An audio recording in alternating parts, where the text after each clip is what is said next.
नमस्कार विद्यार्थी मित्रांनो, सेल्फ स्टडी विथ महाराष्ट्रामध्ये आपलं स्वागत आहे। तर मित्रांनो, आपण महाराष्ट्र नगरपालिका अधिनियम 1949 हा आपल्याला KDMC म्हणजेच कल्याण डोंबिवली महानगरपालिकेला आहे। तर ह्या ॲक्टबद्दलचे आपण क्वेश्चन घेणार आहोत। डेली क्वेश्चन सिरीज असणार आहे, सो चॅनलला सबस्क्राईब करून ठेवा आणि व्हिडिओ आवडल्यास लाईक करा, कमेंट करा तुम्हाला आणखीन काय काय हवं आहे, सो त्यानुसार आपण तुम्हाला प्रोव्हाइड करू। ठीक आहे, सोबतच 1-to-1 मेंटरशिप प्रोग्राम आपला सुरू आहे, जो टेलिग्रामवर आहे। तिथलं ॲडमिशन घेण्यासाठी मला डिस्क्रिप्शनमध्ये मी आपल्या टेलिग्रामची लिंक दिलेली आहे आणि सोबतच माझ्याशी थेट बोलायचं असेल किंवा माझ्याशी थेट संपर्क साधायचा असेल तर माझी सुद्धा टेलिग्रामची लिंक दिलेली आहे। सो माझ्या ID वर तुम्ही क्लिक करा आणि तिथे माझ्याशी संपर्क साधू शकता। ठीक आहे, तर चला तर मित्रांनो, वेळ न घालवता आजच्या ह्या सिरीजला सुरू करूया।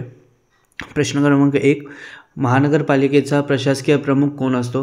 तर ऑप्शन आहे महापौर, स्थायी समिती अध्यक्ष, आयुक्त आणि उपमहापौर। या ठिकाणी तुम्ही पाहू शकता की महापालिकेचा प्रशासकीय प्रमुख हा आयुक्त असतो। ठीक आहे, तर प्रश्न क्रमांक 2, महाराष्ट्र नगरपालिका अधिनियम कोणत्या वर्षी अस्तित्वात आला? तर महाराष्ट्र नगरपालिका अधिनियम हा 1949 या वर्षी अस्तित्वात आला। ठीक आहे, महानगरपालिकेची सर्वोच्च निर्णय संस्था कोणती आहे? तर महानगरपालिकेची सर्वोच्च निर्णय संस्था ही महापालिका सभा आहे।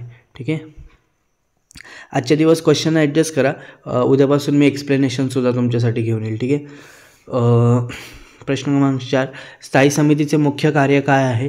तर स्थायी समितीचे मुख्य कार्य आहे आर्थिक निर्णय घेणे। ठीक आहे, प्रश्न क्रमांक 5, महापालिकेचा मानद प्रमुख कोण असतो?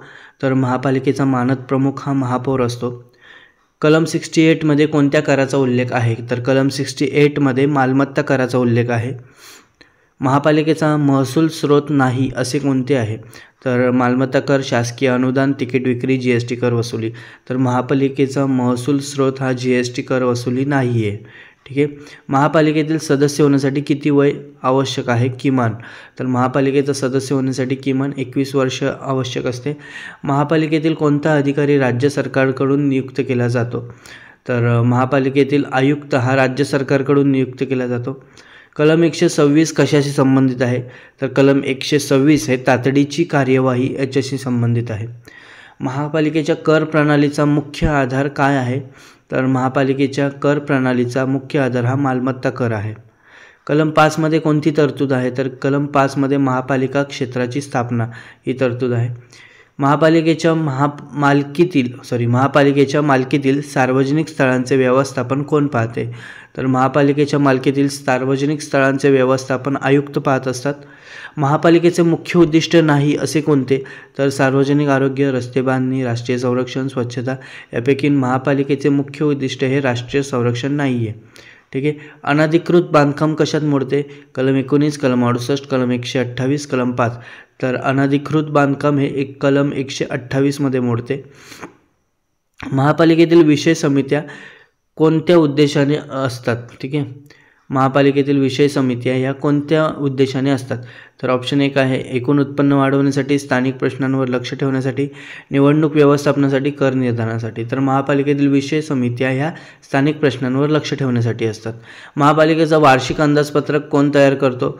तर महापालिकेचा वार्षिक अंदाजपत्रक स्थायी समितीच तयार करत असते। प्रश्न क्रमांक 18, महापालिकेच्या निर्णयांवर अंतिम नियंत्रण कोणाचे असते? महापालिकेच्या निर्णयांवर अंतिम नियंत्रण कोणाचे असते? तर राज्य सरकारचे अंतिम नियंत्रण असते। महापालिकेचे सदस्य कसे निवडले जातात? तर महापालिकेचे सदस्य हे थेट लोकांकडून निवडणुकीद्वारे निवडले जातात। कलम 112 कोणत्या अधिकाराशी संबंधित आहे? कलम 112 हे आयुक्तांचे अधिकार आहेत। ठीक आहे, तर आयुक्तांच्या अधिकारांशी संबंधित आहे। तर मित्रांनो, आजचे हे 20 प्रश्न घेतलेले आहेत, थोडे फास्ट झाले असतील। तर आजचा पहिला व्हिडिओ आहे, सो तुम्हाला ज्या काही गोष्टी अवेलेबल करून घ्यायच्या असतील तर त्या तुम्ही कमेंटमध्ये सांगा, त्या पद्धतीने आपण सगळे लेक्चर्स घेऊया। तुम्हाला एक्सप्लेनेशन मी उद्याच्या लेक्चरपासून द्यायला सुरू करणार आहे। ठीक आहे, प्रत्येक क्वेश्चन, त्याचा आन्सर आणि त्याच्या खाली त्याचं एक्सप्लेनेशन, अशा पद्धतीने आपली क्वेश्चन सिरीज असणार आहे। ठीक आहे, सो तुम्हाला जास्त डोक्याला ताण द्यायची गरज नाही, जितकी जास्त क्वेश्चनची प्रॅक्टिस कराल तेवढंच जास्त तुम्हाला अभ्यासाला मदत होऊन जाईल। ठीक आहे, चॅनलला सबस्क्राईब करा, कारण की पुढची सिरीज आपली कंटिन्यू रोजच्या रोज दिवसाला 2-3 व्हिडिओ तरी पडत राहणार आहे क्वेश्चन्सचे।